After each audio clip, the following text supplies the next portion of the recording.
Hello everyone, welcome to my new channel एचको stop. Through this platform में आपको CBSE and RBSE board class 11th और 12th की chemistry की preparation करवाता हूँ। इसके रिगार्डिंग मैंने यूनिट 1 स्टार्ट कर रखा था, सॉलिड स्टेट, जिसमें मैंने आपको लेक्चर 1, लेक्चर 2, लेक्चर 3, लेक्चर 4 और लेक्चर 5 कंप्लीट करा चुका था। आज अपन लेक्चर 6 पढ़ने वाले हैं, राइट। इनके कुछ पार्ट्स भी थे। हाँ, इनके कुछ पार्ट्स थे। लेक्चर 5 का कोई पार्ट नहीं था, सिंगल एक ही लेक्चर है और इसका अपन लेक्चर 6 पढ़ने वाले हैं। ठीक, मैं फिर से बता दूं आपको, आप ये जितने भी लेक्चर्स हैं वो 11th और 12th के लिए प्रॉपर यूजफुल हैं। अगर बेसिक्स कंप्लीट कर रहे हैं तो कॉलेज के जो बीएससी के बच्चे हैं, फर्स्ट या सेकेंड फाइनल के बच्चे भी इसको पढ़ सकते हैं। RPSC first grade, second grade और लैब असिस्टेंट के लिए भी ये लेक्चर इंपॉर्टेंट है। ठीक है, तो ये बात है। चलिए अपन सेशन को ज़्यादा देरी न करते हुए शुरू करते हैं। कॉर्नर में हेडिंग देखिए आप, बड़ी प्यारी हेडिंग लिखी हुई है, पैकिंग एफिशिएंसी। पहले समझेंगे मतलब क्या है, फिर अपन नोट्स लिखेंगे। ठीक है, जरा ध्यान देना, बहुत इंपॉर्टेंट बातें हैं और आसान सी बातें हैं। पैकिंग एफिशिएंसी की मैं फिर से हेडिंग डाल देता हूँ। हाँ सर, लास्ट लेक्चर में मैं नंबर बताना भूल गया था आपको। वो लास्ट लेक्चर वो लेक्चर 5 था और ये लेक्चर 6 है। लेक्चर 6 हेडिंग है पैकिंग एफिशिएंसी, राइट। क्या मतलब है पैकिंग एफिशिएंसी का, जरा समझना। मान लो मेरे पास ये एक सॉलिड का पार्टिकल है, ये जरा ध्यान देना, और इसके अंदर मैंने कांस्टेंट पार्टिकल्स लगा रखे हैं। थोड़ा सा फोकस करना, मैं ज़्यादा से ज़्यादा 10 मिनट इस टॉपिक की बैकबोन को तोड़ दूंगा। ओनली 10 मिनट, यानी आपके ब्लड में घूमने लगेगा फिर ये टॉपिक 10 मिनट के बाद। इस तरह का सिस्टम है। ज़रा एक सेकेंड, थोड़ा सा एरर हो गया है, ज़रा समझेंगे।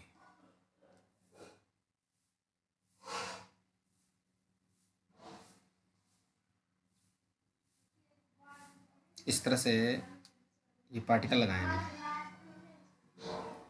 मुझे आप इतना बताएं कि ये जो बीच बीच में ये खाली स्पेस है ना, ये खाली रह गया ना, मतलब अपन ने इतना वॉल्यूम लिया है टोटल।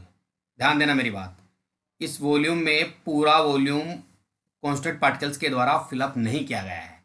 बीच बीच में खाली जगह रह गई है। ज़रा देखना, ये खाली जगह रह गई है। देखो ये खाली जगह, ये वाली जगह जहाँ जहाँ पर मैं रेड कलर से मार्क कर रहा हूँ, वो जगह खाली रह गई है। यानी पूरा वॉल्यूम कांस्टेंट पार्टिकल के द्वारा फिलअप नहीं किया गया है, कंप्लीट वॉल्यूम। तो जितना किया गया है उसका परसेंटेज निकालेंगे। वो परसेंटेज निकालेंगे ना, वही क्या होगी, पैकिंग एफिशिएंसी। ज़रा समझना, मान लो 50 नंबर का कोई टेस्ट लगता है, मैक्सिमम मार्क्स है 50। ज़रा समझना, 50 है, उसमें से मान लो आपके 35 मार्क्स आप ऑब्टेन करते हैं, तो आपकी पैकिंग एफिशिएंसी कैसे निकलेगी। 35 आपने ऑब्टेन किए आउट ऑफ 50 और इनटू 100 से मल्टीप्लाई। जरा समझना, मैं फॉर्मूला निकाल के लेके आने वाला हूं, आप थोड़ा सब्र करें मेरे साथ, रुके 2-5 मिनट बस। यानी ये कंप्लीट वॉल्यूम था, वो कंप्लीट का कंप्लीट वॉल्यूम कांस्टेंट पार्टिकल्स के द्वारा फिलअप नहीं किया गया है। बीच बीच में वैकेंट स्पेस रह गया है। तो इसका मतलब ये हुआ, अगर इस वॉल्यूम की अपन पैकिंग एफिशिएंसी निकालें तो जो पार्टिकल्स के द्वारा वॉल्यूम ऑब्टेन किया गया उसको ऊपर रखेंगे, पार्टिकल वाले वॉल्यूम को, टोटल वॉल्यूम को नीचे रखेंगे और इनटू 100 कर देंगे, राइट। भाई पार्टिकल्स के द्वारा, पार्टिकल्स ने जो वॉल्यूम ऑक्यूपाई किया उसको ऊपर रख दो, इस एरिया का जो टोटल वॉल्यूम है उसे नीचे रख दो और 100 से मल्टीप्लाई कर दो। जो चीज़ आएगी उसको क्या बोलेंगे, पैकिंग एफिशिएंसी। टोटल बात ऐसी है कि टोटल स्पेस का जितना वॉल्यूम पार्टिकल्स के द्वारा ऑक्यूपाई किया जाता है, जितना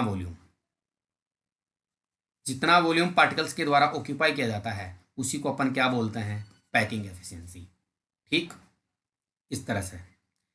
एक एग्जांपल और लेते हैं, थोड़ा सा और एक्सप्लेन करते हैं, क्योंकि जब तक मैं चीज़ आपको समझा नहीं दूंगा अच्छे से तब तक मुझे मुझे खुद को भी कॉन्फिडेंस नहीं आता कि मैंने आपको ये चीज़ आपके ब्लड में डाल दी है। चलिए इसको इरेज करते हैं और एक छोटी सी बात और सीखते हैं, फिर उसके बाद में अपन 1 बाय 1 स्टार्ट कर देंगे, बड़े आसान तरीके से और बड़े ही मतलब रोचक तरीके से इन चीज़ों को अपन सीखने वाले हैं। ये लेक्चर 6 भी बड़ा बेहतरीन है, कोई इशू नहीं होगा आपका। मैंने लेक्चर 3 और 4 की बात की थी आपसे, मैं मेरी बात पे अभी भी अटल रहूँगा।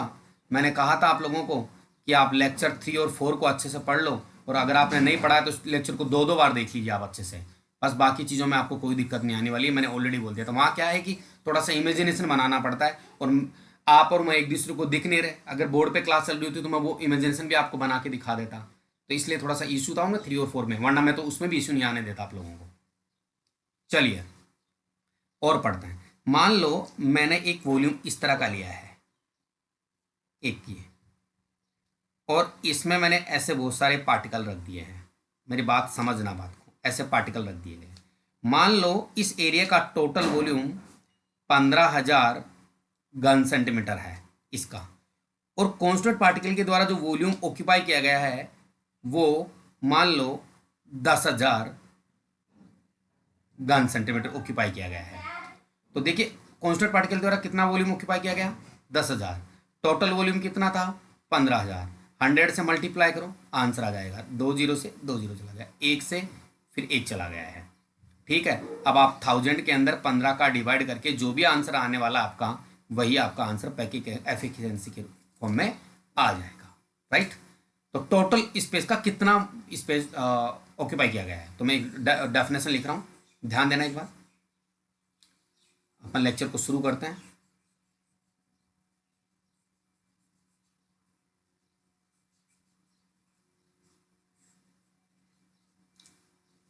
चलिए एक बार फॉर्मूला भी समझा देता हूँ मैं आप लोगों को।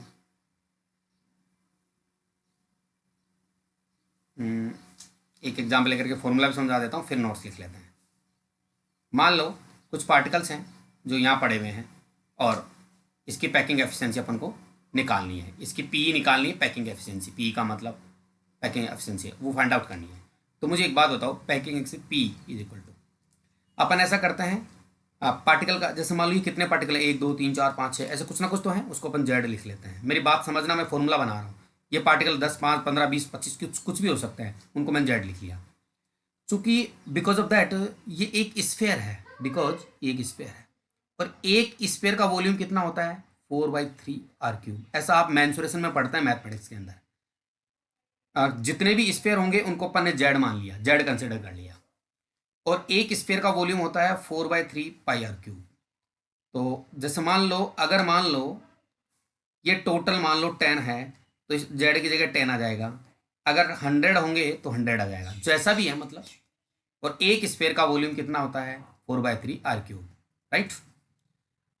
हाँ, और इसका जो टोटल इसका जो भी टोटल होगा वो यहाँ आ जाएगा, और इंटू 100।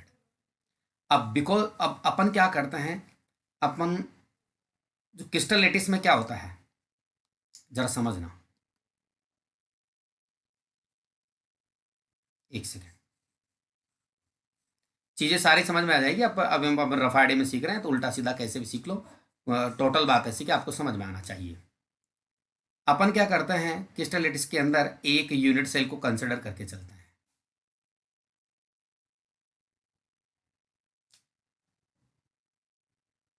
यूनिट सेल, और यूनिट सेल को अपन क्यूब की तरह ट्रीट करते हैं, ठीक, क्यूब। मान लो इसकी एक लेंथ ए है, ये ए लेंथ है, और क्यूब का वॉल्यूम कैसे निकालते हैं, वॉल्यूम ऑफ क्यूब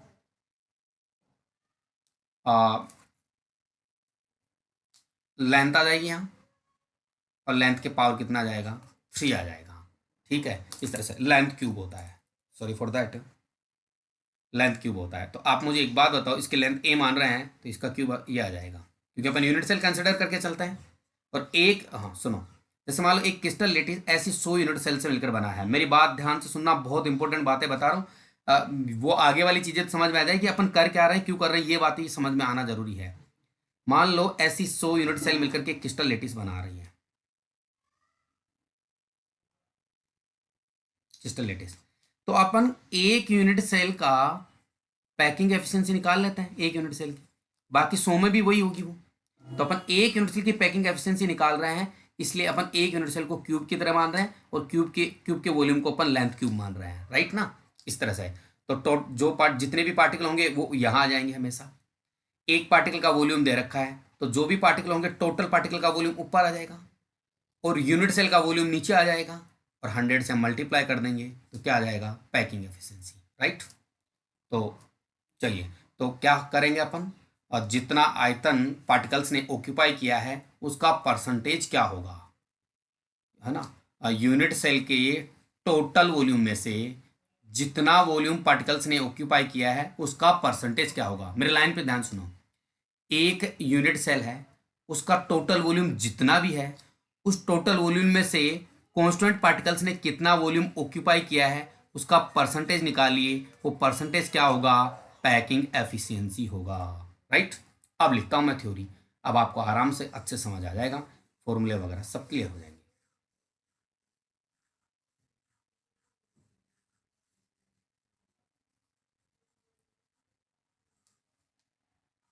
बिल्कुल आसान भाषा में समझाऊंगा, कोई दिक्कत नहीं है, बिल्कुल इजी लैंग्वेज में।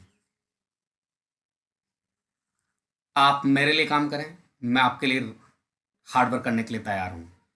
ये लेक्चर ऐसे नहीं है, मैं और भी अच्छे से लेक्चर और भी क्वालिटी के साथ बनाऊंगा, और भी अच्छे से एडिटिंग करूंगा इनकी। बस आप लेक्चर को फैलाएं, ज़्यादा से ज़्यादा स्टूडेंट्स को चैनल से जोड़ें। मतलब मार्केट के अंदर मैं आपको एक छोटी सी बात और बता दूं, चाहे सीबीएसई बोर्ड हो, चाहे आरबीएसई बोर्ड हो, कोई सी भी बोर्ड मान लो आप, मार्केट में जितने भी प्रैक्टिस सेट चलते हैं सारे मैं चैनल पे सोल्व कराऊंगा, चाहे बोर्ड कोई सा भी हो।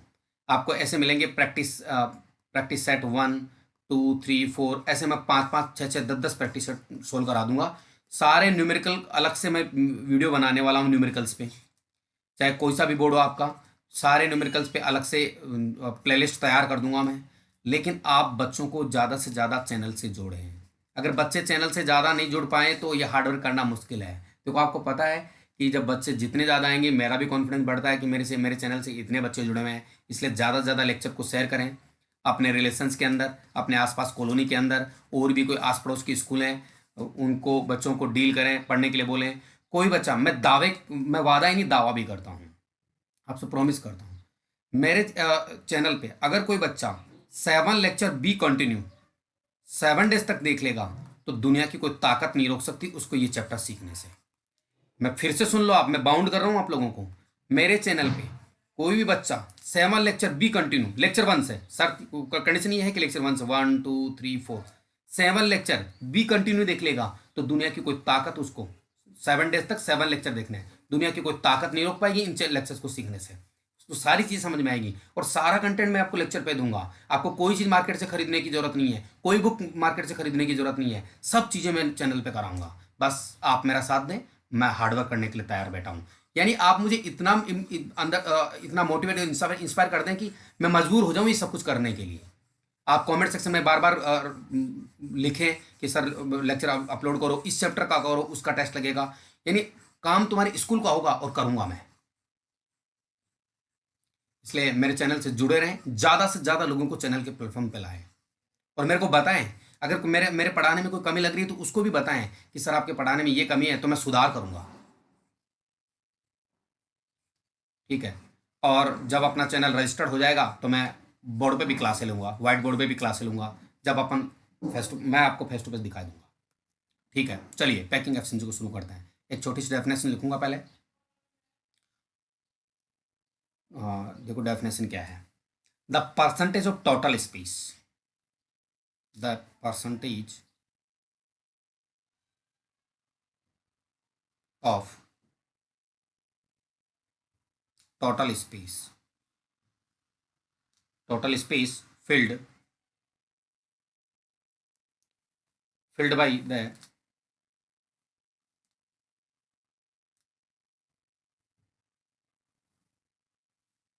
percentage of total space filled by the particles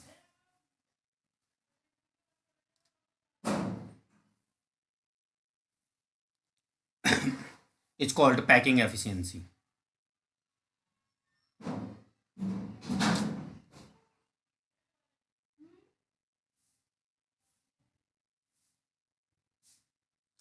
Packing efficiency, the percentage of total space filled by the particles is called packing efficiency.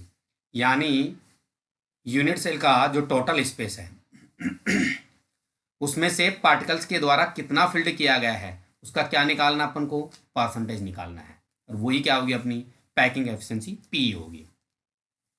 ठीक है, अब इसके लिए मैं एक फॉर्मूला लिख रहा हूँ, percentage packing efficiency is equal to, ध्यान देना, नंबर ऑफ पार्टिकल लिख लेते हैं ऊपर, नंबर ऑफ पार्टिकल्स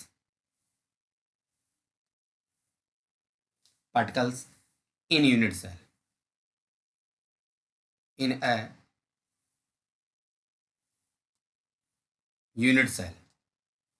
ये थोड़ा राइटिंग मेरी थोड़ी ख़राब है यार, इन a unit cell, और यहाँ नीचे आ जाएगा वॉल्यूम ऑफ यूनिट सेल और 100 से मल्टीप्लाई। ठीक है, ये थोड़ा सा सही नहीं लिखा फॉर्मूला, चीज़ें छूट गई है, एक सेकंड।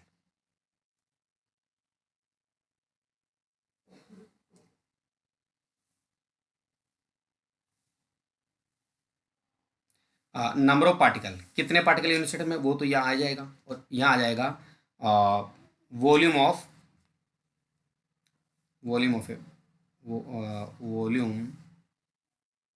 ऑफ ए पार्टिकल, एक पार्टिकल का वॉल्यूम कितना होगा वो यहाँ आ जाएगा, वॉल्यूम ऑफ ए पार्टिकल। ठीक है, जितने पार्टिकल यूनिट सेल में होंगे वो तो यहाँ आ जाएंगे, एक पार्टिकल का वॉल्यूम यहाँ आ जाएगा, तो टोटल इसको मल्टीप्लाई करेंगे तो टोटल वॉल्यूम आ जाएगा पार्टिकल्स का, और नीचे वॉल्यूम आ जाएगा किसका, यूनिट सेल का, और यहाँ 100 से मल्टीप्लाई करेंगे अपन। राइट, ये वाला आपका फॉर्मूला तैयार है साहब।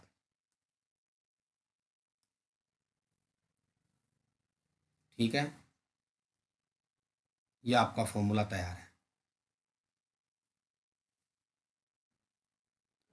इस फॉर्मूले को यूज करके अपन को काम करना है, थोड़ा और सुधार होगा इस फॉर्मूले में भी। अब देखिए, आगे देखिए, अभी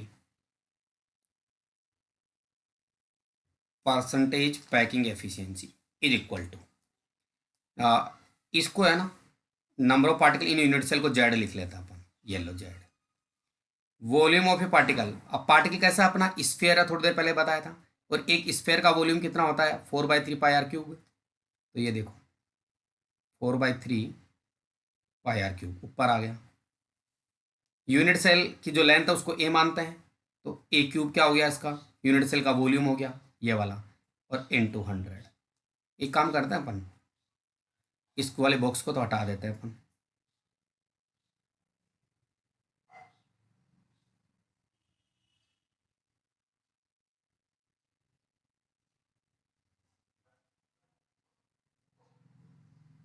इस वाले बॉक्स को तो हटा देते हैं।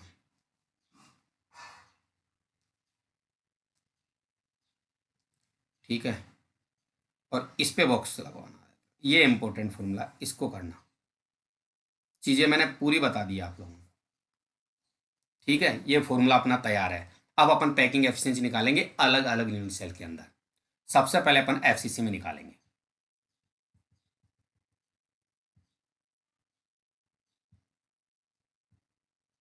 देखिए, सब first of all upon FCC के अंदर निकालेंगे, तो मैं हेडिंग डाल लेता हूँ, पैकिंग एफिशिएंसी ऑफ एफसीसी। हाँ, इसके लिए फर्स्ट एग्जाम्पल कैपिटल ए ले लेते हैं, पैकिंग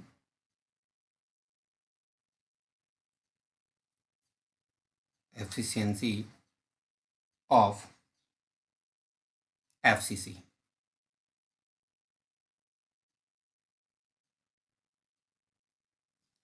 पैकिंग एफिशिएंसी और एफसीसी, ठीक है। चलिए, हाँ, अब एक बार मैं फॉर्मूले को वापस उतार रहा हूँ, नोट डाउन कर रहे हैं। Z is equal to, sorry sorry sorry, packing efficiency is equal to z into 4/3 pi r cube upon a cube into 100। मेरी बात को ध्यान से सुनना, मैं क्या कहना चाह रहा हूँ। ए क्यूब, देखिए अपन जो भी काम करेंगे ना, काम क्या क्यों करेंगे, वजह बता रहा हूँ उसकी। अपन को ए का, ए की जो वैल्यू है वो आर के टर्म में चाहिए, टर्म ऑफ आर। जो ए की वैल्यू अपन को वो टर्म ऑफ आर, आर के टर्म में चाहिए। क्यों चाहिए? अगर मैं ये वैल्यू आर के टर्म में रख दूंगा ए वाली, तो यहाँ से आर क्यूब से आर क्यूब कैंसिल आउट हो जाएगा और इसको कैलकुलेट करके अपन पी निकाल लेंगे। तो मैं अपन जो भी अब यहाँ काम करेंगे ना, वो ए की वैल्यू आर के टर्म में फाइंड आउट करने के लिए कर रहे हैं। अगर मान लो मैं आपको डायरेक्ट ही ए की वैल्यू आर के टर्म में दे दूं, तो ये जो काम अब करेंगे ना यहाँ पर अपन, वो काम अपन को नहीं करना पड़ेगा। ठीक, चलो मैंने मेरी बात रख दी है, मैं ऐसा क्यों कर रहा हूँ। चलिए शुरू करते हैं एफसीसी के लिए। एफसीसी के लिए अब सबको पता है, एफसीसी के अंदर जो कांस्टेंट पार्टिकल्स होते हैं, देखो इस तरह से एफसीसी होता है, जरा एक बार देख लो। एफसीसी के अंदर कांस्टेंट पार्टिकल्स कॉर्नर्स पे होते हैं, ध्यान दे लेना एक बार। अगर पीछे के लेक्चर अगर आपने ढंग से देखे तो इन चीज़ों की जरूरत ही नहीं है। और फेस के सेंटर पे होते हैं, ठीक, कॉर्नर्स पे और फेस के सेंटर पे, राइट, इस तरह से। ये चीज़ भी आपको समझा दी है। तो चलिए अपन शुरू करते हैं। मैं एक बार एफसीसी का एक डायग्राम बना रहा हूँ, ध्यान देना।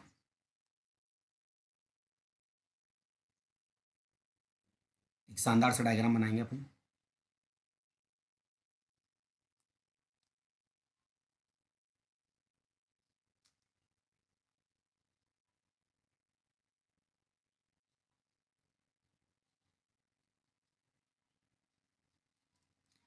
चलिए,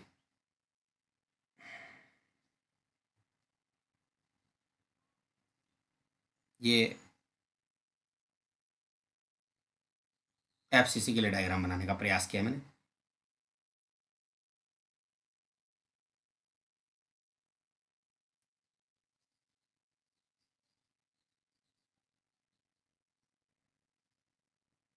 चलिए देखिए, यहाँ पर पार्टिकल्स कहाँ कहाँ होते हैं, ध्यान देना एक बार।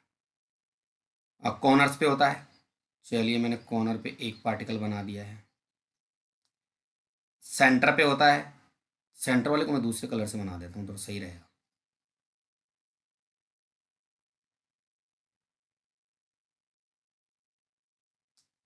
और फिर कॉर्नर पे होता है।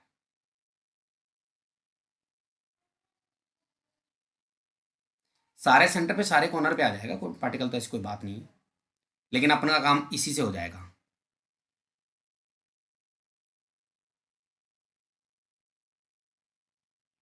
चलिए अपन इसको नाम दे देते हैं। चलो मैं इसको लिख देता हूँ, ABCD से शुरू करते हैं। ए कॉर्नर है, बी कॉर्नर है, सी है और डी है, ABCD। इधर से कर देता है EF और G और H। मैं फिर से बता दूं, मुझे ए का मान आर के टर्म में चाहिए, इसलिए मैं इतना काम कर रहा हूं एफसीसी के लिए। अगर मेरे पास ए का मान आर के टर्म में कोई ऑलरेडी बता दे तो मुझे यहां पर कैलकुलेशन ही करना पड़ेगा सिर्फ। ठीक, चलिए शुरू करते हैं। इतना तो हो गया है, राइट ना। एक चीज और, चलो साथ साथ करेंगे अपन। जो एज लेंथ है वो ए मान लेते हैं, ए कंसिडर कर लेते हैं। जैसे यहाँ की एज लेंथ ए है, ये भी ए है, ठीक है। चलो पहले एक फर्स्ट लाइन लिखना है, एज लेंथ ए कंसिडर, इसके लिए लिख लें लेट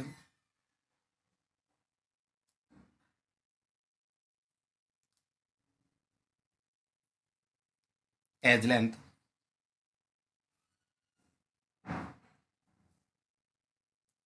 ए, एज लेंथ ए मान लिया, ठीक है। एज लेंथ ए मान लिया। शुरू करते हैं अपन। एक बात बताओ, अगर अपन ये ट्राइंगल कंसिडर कर लें, ए बी और सी वाला एक ट्राइंगल कंसिडर कर लें, ठीक है, ए की वैल्यू आर के टर्म में निकालने के लिए, फाइंड आउट करने के लिए अपन ऐसा सब कुछ कर रहे हैं। देखिए कंसिडर कर रहे हैं ट्राइंगल ए बी और सी। ट्राइंगल ए बी सी के अंदर क्या होगा, देखो जो ए सी है यहाँ पर, ए और सी, ए सी ट्राइंगल ए बी सी के अंदर आप देखिए एक बार, A C square of A C is equal to square of A B is equal plus square of B C. ठीक है, ए सी का स्क्वायर, ए बी का स्क्वायर और बी सी का स्क्वायर, ये हो गया। अब देखो ए बी कितना दे रखा है, ए, बी सी भी कितनी वैल्यू है, ए, तो ए सी इज इक्वल टू, ये कितना हो गया, 2a। ठीक है, चलिए आगे बात करते हैं। और यहाँ पर सिर्फ ए सी निकाल लेते हैं। A C is equal to under root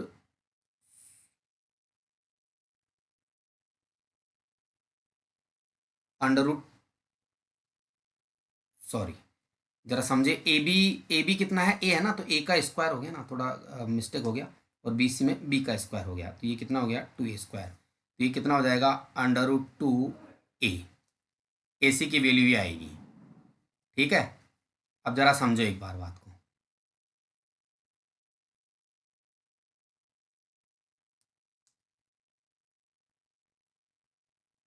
ए सी की वैल्यू आएगी। आप मुझे एक बात बताओ, यहाँ पर देखो मैं लिख रहा हूँ, एक बार समझना, यहाँ देखो ये ए के पास में जो जो स्फेयर है ना रेड कलर वाला, वो आधा तो ऊपर है आधा नीचे है, तो यहाँ पर सिर्फ आर आएगा। इसकी दो रेडियस हैं, ग्रीन वाले की आर और ब्लू वाले की एक रेडियस तो अंदर आएगी, यूनिट सेल में एक बाहर की तरफ रहेगी, तो ए C is equal to 4r हो जाएगा यहाँ पर। तो अपन कुछ इस तरह से लिख सकते हैं, ए सी के को रिप्लेस कर देते हैं 4r से, 2√2a, reason because A C is equal to 4r। आप यूनिट सेल के अंदर इमेज के अंदर देखें, डायग्राम में देखें, तो यहाँ पर a इज इक्वल टू कितना हो जाएगा, 4r डिवाइडेड बाई 2।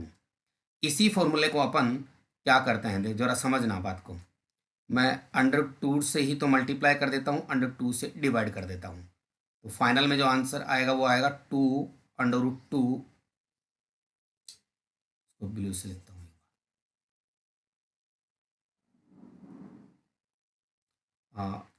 इसका फाइनल में answer A equal to 2√2r। ये देखिए ए का मान आर के टर्म में, ए की वैल्यू आर के टर्म में मिल गई है। अब इसको फॉर्मूले में चिपकाते हैं। ठीक है, अपना फॉर्मूला क्या है वो देखिए, फॉर्मूला है, इसलिए Z is equal, oh sorry फिर से जेड आ गया,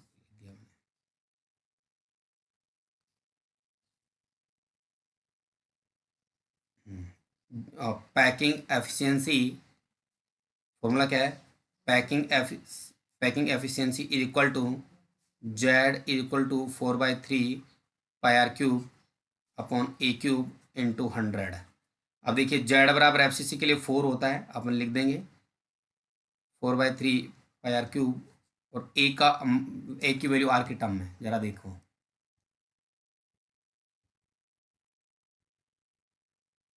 ये तो अपना पैकिंग एफिशिएंसी का फॉर्मूला है।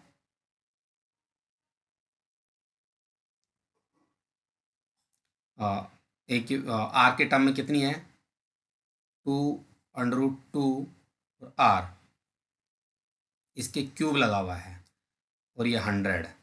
इस बात का आप ध्यान रखेंगे आप, because z is equal to 4 किसके लिए, एफसीसी के लिए,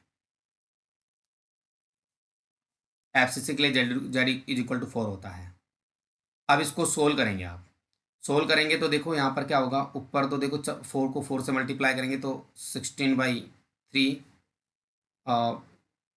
पाई की वैल्यू 3.14 रख लेते हैं, इसको r³ रख लेते हैं, इसको मल्टीप्लाई करते हैं 2 को 3 से तो 8 आ जाएगा, ध्यान देना एक बार, 8 आ जाएगा, और √2 को 3 टाइम मल्टीप्लाई करेंगे तो ये दोनों तो 2 आ जाएगा, तो 2 को 8 से मल्टीप्लाई करो 16, और ये √2 और ये r³ यस। थोड़ा सा नीचे और चलते हैं।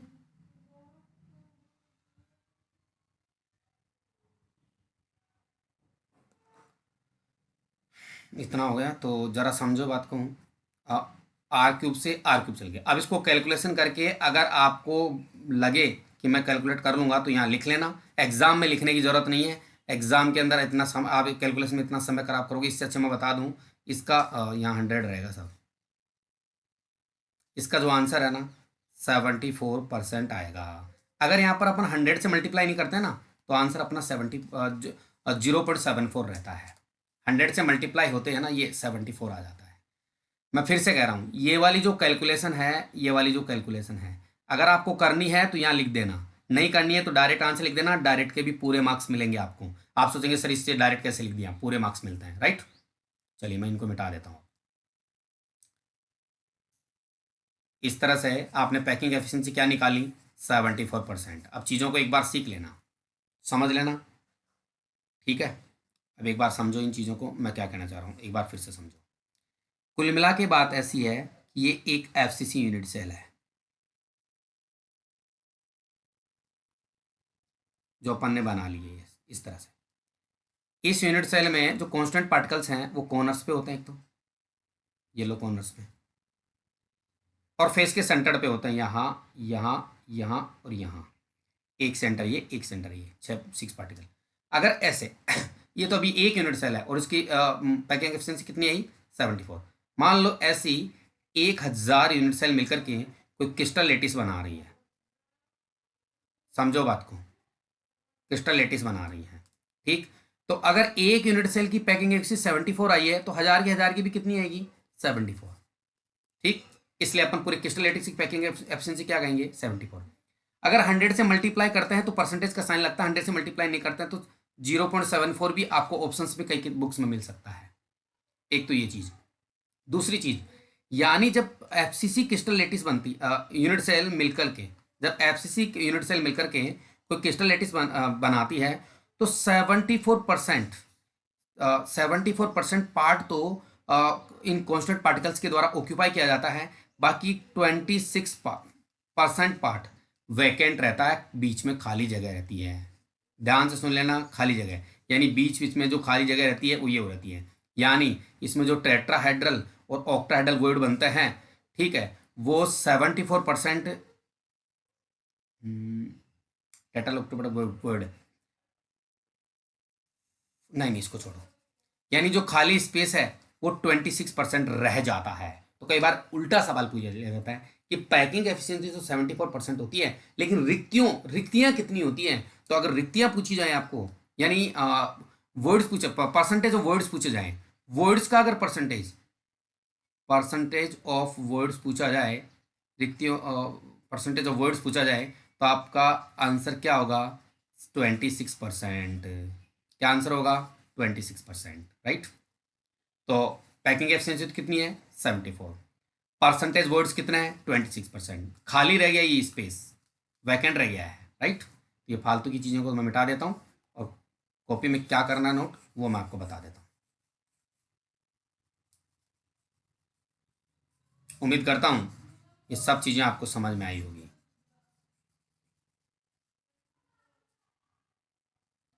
हाँ, लेक्चर थोड़ा लेंदी होगा वो मैं मानता हूँ, लेकिन फिर भी आप इन चीज़ों से जुड़े रहिए।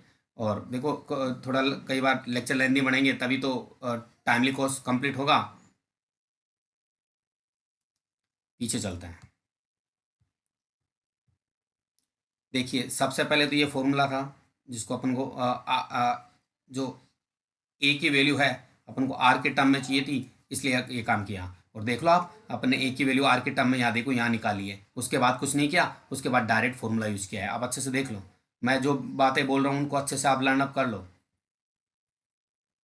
अपन को ए की वैल्यू आर के टर्म में चाहिए थी, यहाँ पर देखो ए की वैल्यू आर के टर्म में मिल गई और जैसे ही मिली अपन ने फॉर्मूला यूज़ कर लिया। अगर मान लो मैं ए की वैल्यू आर के टर्म में वैसे ही दे दूँ तो अपन को ये काम सब काम करने की जरूरत नहीं है, यहाँ डायरेक्ट ए की वैल्यू आर के टर्म में रखेंगे और कैलकुलेट कर लेंगे, राइट। तो मैं इन सबको भी मिटा रहा हूँ, ये सब बातें आपको समझ में आ रही हैं।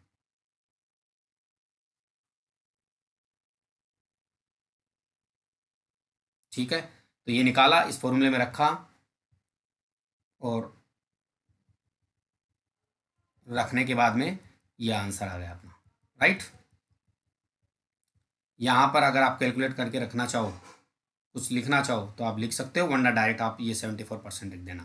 ठीक, चलिए अगले कॉन्सेप्ट को अपन पैकिंग एफिशिएंसी अपन बीसीसी में निकालते हैं।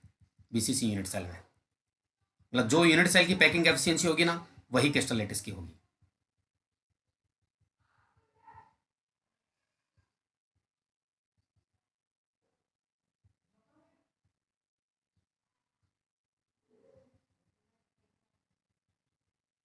चलिए बीसीसी के अंदर देखते हैं अपन।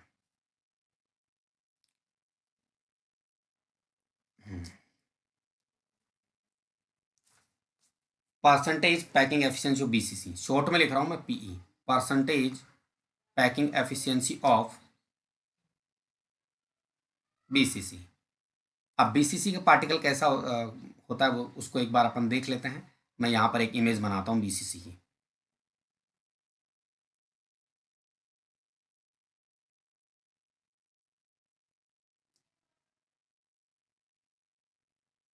एक बार थोड़ा लाइन टेढ़ी लग रही है मुझे। हाँ, मुश्किल से 15 मिनट का लेक्चर और बचा है। सम अंडरस्टैंडिंग सारी चीज़ें तो, अंडरस्टैंडिंग वाली तो सारी चीज़ें हो गई हैं। बस अपन को करना क्या है, थोड़ा सा के इसको बस एज ए नोट्स लिखना है बस।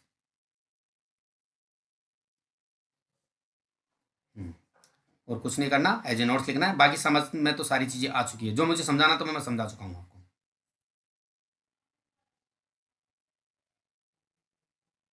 एक बार थोड़ा वेट करें, डायग्राम सही नहीं बना है।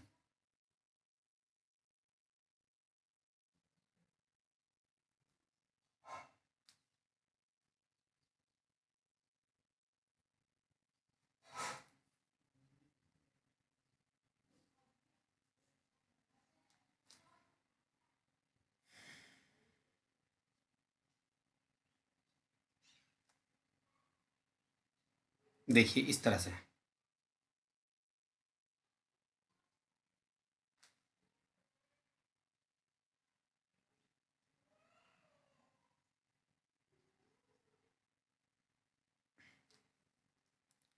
चलिए ये लाइन थोड़ी टेढ़ी हुई तो आप सीधी कर लेना, आप स्केल से बनाएंगे तो सीधी आ जाएगी। चलिए मैं बना रहा हूँ। बीसीसी के अंदर क्या होता है, कॉर्नर्स पे तो एटम होते ही होते हैं, एक सेंटर पे भी आता है, सेंटर ऑफ यूनिट सेल या क्यूब ऑफ यूनिट सेल या centre of unit cell. Unit cell के सेंटर पे आता है या क्यूब के सेंटर पे आता है।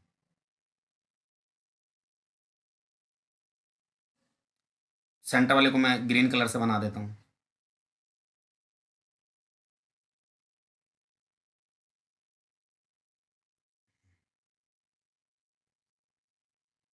इस तरह से देखिए, और इनको मैं मैच कर देता हूँ।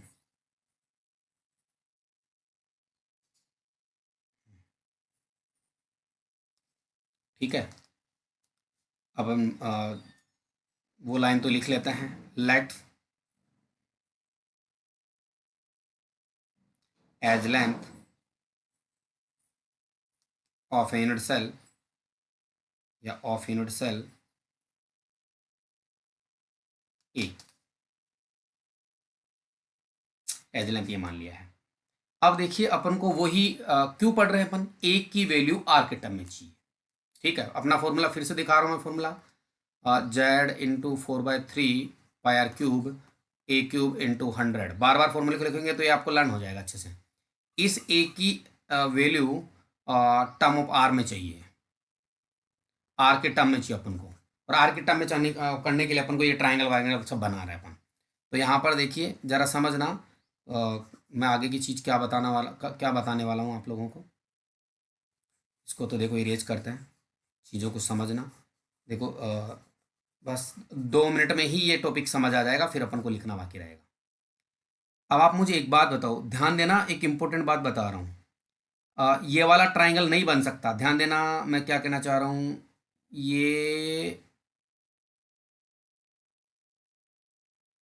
ये ट्राइंगल नहीं बनेगा, ध्यान रखना। ये वाला ट्राइंगल आप सोच रहे हैं, ये वाला, इनके बीच में खाली जगह है, मतलब जो आगे जो स्क्वायर दिख रहा है वो, और पीछे जो स्क्वायर दिख रहा है वो, इनके बीच में खाली जगह है। यानी ट्राइंगल ये ट्राइंगल नहीं बन सकता। अब आपके दिमाग में कि ये ट्राइंगल बन गया है, ये ट्राइंगल नहीं बनेगा, ठीक है, क्योंकि इनके बीच में खाली जगह है। तो ट्राइंगल कौन सा बनेगा? ट्राइंगल ये वाला बनेगा। किस किस के बीच में खाली जगह है, थोड़ा फोकस करना, हो सकता है आपको कंफ्यूज हो जाए, फिर मेरे दिमाग में वैसा रहेगा यार मैं अच्छे से नहीं समझा पाया। ये वाला स्क्वायर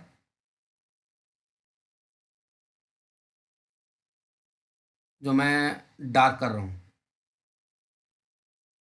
और पीछे वाले स्क्वायर को मैं थोड़ा ग्रीन कर देता हूँ, और ये पीछे वाला स्क्वायर,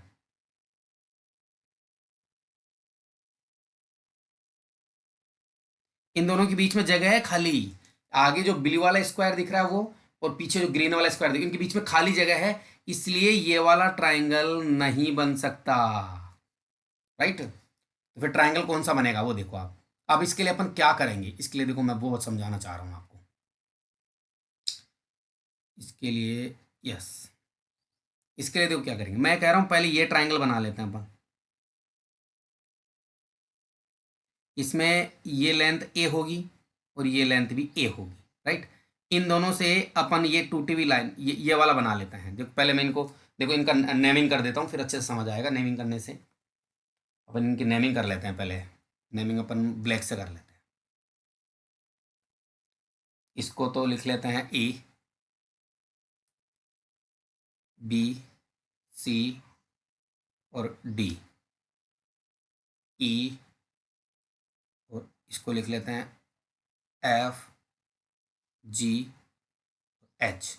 अब देखिए यहाँ पर देखो ए, बी और सी वाला ट्राइंगल बन जाएगा। तो सी वाले से अपन क्या निकाल लेंगे? ए सी निकाल लेंगे। मेरी बात ध्यान देना, ए सी। और यहाँ पर ये ए होगा ही होगा। देखो अगर ए सी आ जाएगा तो ए सी से और सी डी से अपन क्या निकाल लेंगे? नहीं नहीं नहीं नहीं नहीं, इसको एक बार रुको रुको रुको, अभी पूरी बातें बताऊंगा, कोई दिक्कत नहीं है, और आपको समझ में भी आएगा, ये इतना विश्वास रखो आप। ए लिख रहा हूं मैं इसको, अब देखना, अब समझना। मैं ये कह रहा हूं ट्राइंगल देखो, A B C triangle, A B C triangle से अपन ए सी निकाल लेंगे। अपने पास ए सी आ जाएगा तो अपन एक ट्राइंगल और बनाएंगे। वो वाला ट्राइंगल होगा ए सी एफ वाला। ए सी एफ में आपके पास ए एफ है 4R, सी एफ कितना आपके पास ए, और ए सी आप निकाल लोगे, ए सी आप निकाल लोगे, सी एफ ए है तो, और ए एफ फाइंड आउट कर लेंगे अपन। फिर से सुनो, अपन दो ट्राइंगल बना रहे हैं, A B C. A B C triangle से अपन ए सी निकाल लेंगे। सी एफ अपने पास ए दे रखा है तो ए सी और सी एफ से अपन क्या निकाल लेंगे? ए एफ की वैल्यू निकाल लेंगे। देखो कैसे, ट्राइंगल ए बी सी, तो इसमें क्या होगा? A C, square of A C, square of A B, square of B C. A B A का square, B C B A का स्क्वायर, फाइनली क्या हो जाएगा? 2a²। तो ए सी इक्वल टू कितना हो जाएगा? √2a। ये हो गया ना, यानी ये वैल्यू ए सी की आ गई है यहाँ पर।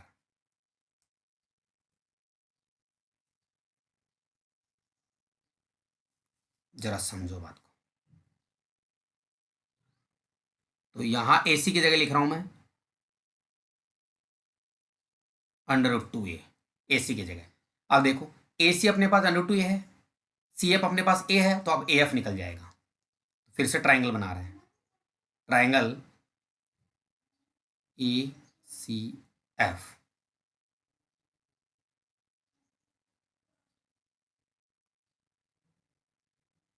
ए सी एफ में क्या होगा देखो, ए एफ का square equal to, A F का स्क्वायर इज इक्वल टू, एक बार रुको, ए एफ का square is equal to A C का स्क्वायर प्लस सी एफ का स्क्वायर। ए सी कितना रखा है? √2a का स्क्वायर, सी एफ a²। ये टोटल कितना हो जाएगा? 3a²। ए एफ बराबर कितना है देखो, ध्यान देना ए एफ के लिए। ये ए के पास जो रेड कलर का गोला है वो आधा भार है और आधा यूनिट सेल में है, इसलिए इसको आर। ग्रीन वाले में दो दो रेडियस आएगी। जो एफ में जो गोला है रेड कलर का एफ के पास, वो आधा भार है आधा यूनिट सेल के अंदर है, तो आर। तो टोटल कितना हो जाएगा? 4R। तो यहाँ पर देखो, हाँ जरा समझना बात को, ये ए एफ,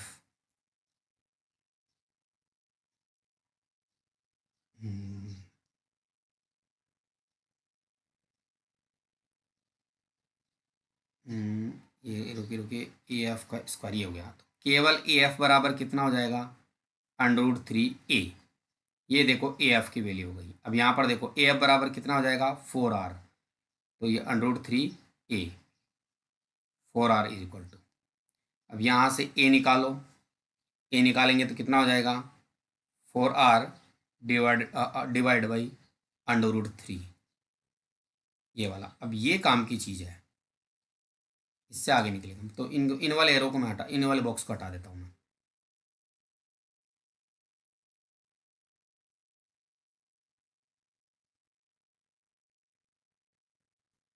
चलिए, और यहाँ कॉर्नर में अपन दिखा देते हैं साइड में, हाँ कि A F is equal to 4r, because 4r हो गया। अब ए की वैल्यू जो आर के टर्म में मिल गई है, देखो यहाँ पर आर है और यहाँ पर ए है, तो आर की वैल्यू, ये जो टर्म मिल गई है उसको आप फॉर्मूला के अंदर अप्लाई कर दो आप।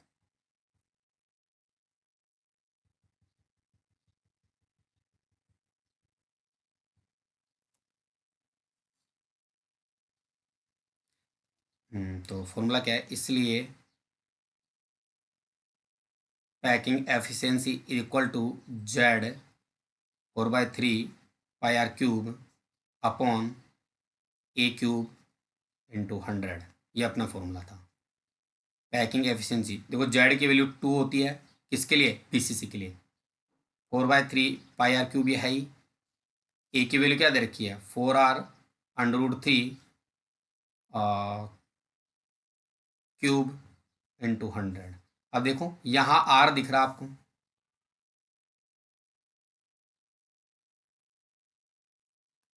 यहाँ आर दिख रहा है आपको, और यहाँ पर भी आर दिख रहा है, आर क्यूब कैंसिल हो जाएगा। फाइनल में अगर अपन आंसर निकालेंगे तो इस पैकिंग एफिशिएंसी का जो आंसर आएगा वो आंसर आएगा 68%। आप अपने स्तर पे कैलकुलेट करके एक लाइन और बढ़ा सकते हो, ठीक है। अगर आप डायरेक्ट भी लिखेंगे तो आपको मार्क्स पूरा मिलेगा। कैलकुलेट कर करके अपना समय नहीं खराब करना। बस यहाँ पर एक चीज़ और लिखेंगे आप ब्रैकेट के अंदर, यहाँ z is equal to 2 for BCC, BCC के लिए 2 होता है, ये अपना फाइनल आंसर है। तो देखिए बीसीसी के अंदर भी यही हुआ। अब एक यूनिट सेल के अंदर कितना आ रहा है, 68, तो हजारों सैकड़ों लाखों की संख्या में यूनिट सेल मिलकर के क्या बनाएगी, एक क्रिस्टल लैटिस बनाएगी। तो क्रिस्टल लैटिस की पैकिंग एफिशिएंसी क्या होगी, 68, यानी एक यूनिट सेल की जो पैकिंग एफिशिएंसी होगी वो ही कंप्लीट क्रिस्टल लैटिस की पैकिंग एफिशिएंसी होती है, राइट। चलिए एक और पढ़ेंगे अपन, एक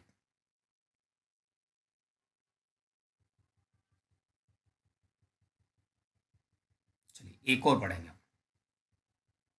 वो तो सिंपल ही है।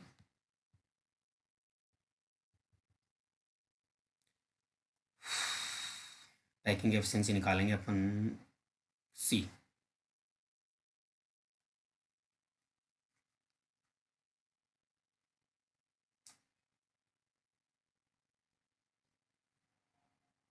चलिए एक पैकिंग एफिशिएंसी और निकाल लेते हैं अपन, percentage packing efficiency of SSC. Percentage packing efficiency को मैं शॉर्ट में लिख रहा हूँ, P of SCC, simple cubic cell के अंदर कैसे होता है। तो सबसे पहले अपन इसका डायग्राम बनाते हैं, उसी से सारी चीज़ें समझ आएगी आपको।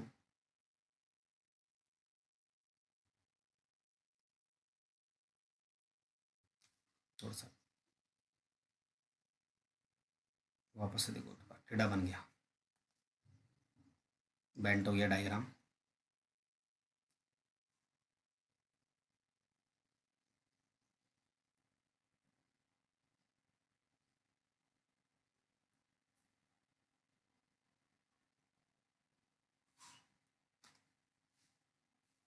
इसको इससे, इसको इससे, इसको इससे, देखिए पूरी दुनिया जानती है और मोस्ट ऑफ वन आप लोग भी, कि जो पैकिंग एफिशिएंसी एससीसी के अंदर जो पार्टिकल्स होते हैं वो सिर्फ कॉर्नर्स पे होते हैं। तो देखिए इस आगे वाले कॉर्नर पे, इस पे पीछे वाले पे एक पार्टिकल तो मैं ये ऐसे लगा रहा हूँ। अब आप सोच रहे हो सर इतना बड़ा दिखाया है तो ये तो ऐसे कैसे होगा। रुको एक बार मैं फिर से बना देता हूँ।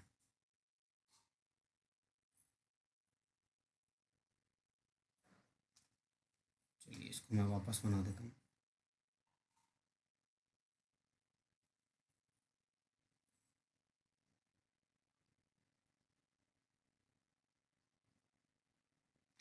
अब आप सोच रहे हैं सर ऐसे कैसे हो सकता है ये। तो देखिए अपन केवल ये सीख रहे हैं कि कॉर्नर्स पे होगा तो किस टाइप से होगा।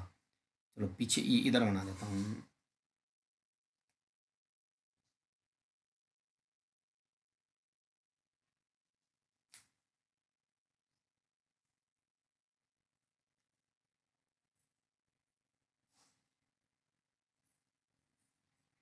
इसका सेंटर ये माना है मैंने, और दूसरे वाला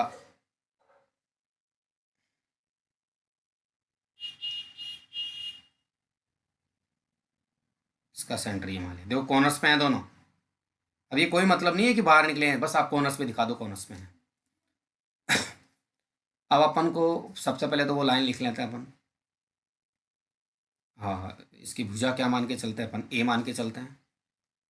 हाँ, मतलब लेंथ इसकी ए मान के चलते हैं अपन, लेंथ ये लो ए, ये वाली लेंथ ए मान के चलता है। ठीक है, तो एक लाइन लिख के चलते हैं, लिख लेते हैं पहले तो अपन। लेट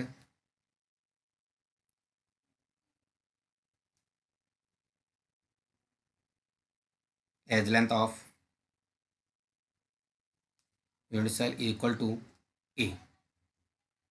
ठीक है, अब अपन को ए की वैल्यू आर के टर्म में गेन करने के लिए कैलकुलेशन करनी पड़ती है। तो यहाँ पर तो सिंपल ही नज़र आ रहा है अपन को, ए की वैल्यू आर के टर्म में कितनी है। देखो ये रेडियस, ये जो स्फेयर है ना, आधा बाहर निकला आधा अंदर है, तो इसकी रेडियस आर दिख रहा होगा शायद आर, मैं ब्लैक से लिख देता हूँ। ये देखो आर, और इसकी रेडियस भी आर, आधी बाहर है आधी अंदर है। तो ए इज इक्वल टू यहाँ पर कितना हो जाएगा, 2r हो जाएगा। देखो ऐसे है, देखो मैं समझाता हूँ आपको। जैसे ये ब्लैक है, ये दो गोले ले रहा हूँ मैं, एक गोला तो ये ले लिया, ऐसे टच ही तो होता है कॉर्नर्स पे। अब इसमें क्या होगा, ये आर और आर, क्योंकि आधा इधर रह गया ना और आधा इधर रह गया, तो एक यूनिट सेल में तो आर आर ही रहेगा। तो ए इज इक्वल टू कितना हो जाएगा, 2r हो जाएगा यहाँ पर, ये वाली वैल्यू। तो ए की वैल्यू आर के टर्म में तुरंत ही मिल गई, तो फॉर्मूला अप्लाई करो ना फिर सीधा। तो P E is equal to z into 4/3 pi r cube divided by a cube into 100। Z की वैल्यू 1 होती है एस के लिए, 4/3 ए की वैल्यू 2r आई है तो क्यूब लगा दो इंटू 100। यहाँ पर एक लाइन लिख देंगे, z is equal to 1 for SCC। ठीक है, तो अब इसको सोल्व करेंगे, तो आप थोड़ा सा सिंप्लीफाई कर लेना इसको। यहाँ आर क्यूब से आर क्यूब कर देना, सिंप्लीफाई कर देना थोड़ा सा, जितना कर सकते हो आप। और उसके बाद में आप फाइनल में आंसर लिखेंगे अपन 52.40। कुछ किताबों में आपको 38 भी लिखा हुआ मिल सकता है, 40 की जगह 38। तो इसको मैंने राउंड अप कर दिया है, इसकी जगह कुछ किताबों में ऐसे लिखा मिलेगा 5.38। तो इसको मैंने राउंड अप कर दिया, 4 कर दिया इसको, 38 को, राइट। इस तरह से ये आपकी पैकिंग एफिशिएंसी थी। तो कुल मिला के बात ऐसी है कि अपन ने फाइनल में क्या पढ़ा उसको समझेंगे एक बार। ये पैकिंग एफिशिएंसी निकाल ली, सब चीज़ें कर ली आपने, कोई दिक्कत नहीं है। अब देखो अपन ने फाइनल में क्या पढ़ा उसको समझना एक बार। एक रफ आइडिया में एक छोटी चीज़ और बताता हूँ मैं आपको। देखिए आपने पढ़ा सबसे पहले एफसीसी के बारे में। एफसीसी में आपने जेड जेड इक्वल टू 4 माना, ठीक है। फिर पढ़ा आपने बीसीसी में पैकिंग एफिशिएंसी 4 माना, और इसकी पैकिंग एफिशिएंसी जो आ रही थी वो 74% आई थी। इसमें जेड जेड इक्वल टू 2 था, और पैकिंग एफिशिएंसी इसकी 68 आ रही थी। और फिर आपने पढ़ा एससीसी, इसके लिए जेड जेड इक्वल टू 1 होता है, और इसकी पैकिंग एफिशिएंसी 52.4% आ रही थी। ध्यान देना, ये जो जेड की वैल्यूज़ हैं, ये वाली वैल्यूज मैंने पीछे यूनिट सेल के अंदर इफेक्टिव पार्टिकल्स कैलकुलेट करना सिखा दिया था। अब देखिए इसमें वर्ड्स को समझो आप। इसमें अगर पैकिंग FC 74 हो गई तो वर्ड्स कितने हो गए? 26%। ठीक, अब देखिए इसके अंदर वर्ड्स कितने हो गए? अगर इसकी 68 है तो 32% इसमें वर्ड्स हो गए।